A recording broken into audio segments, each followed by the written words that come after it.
She wasn't fat, but she wasn't skinny. She loved restaurants, but not more than she hated her body. She kissed boys, but she didn't bring them home. She hated being home, but she didn't know where else to go.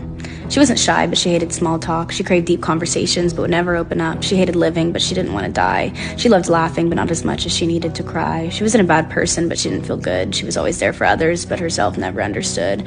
She was always writing, and everyone read, but no one listened. She was both the life of the party and the loneliest in the room. She was always performing, but she hated the crowd. She was always quiet, but her thoughts far too loud. She wasn't a rule follower, but she wasn't brave. She was always praying for others, but never for herself.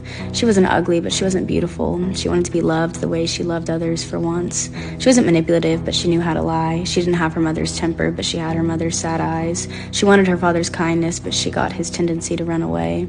She was always apologizing, but she never forgave herself. She was always running, chasing, seeking for something she couldn't grasp, always hungry, longing, itching for something she couldn't name, always bleeding, rotting, screaming for something to dull the pain, but no one saw, so you couldn't blame the world for ignoring the girl.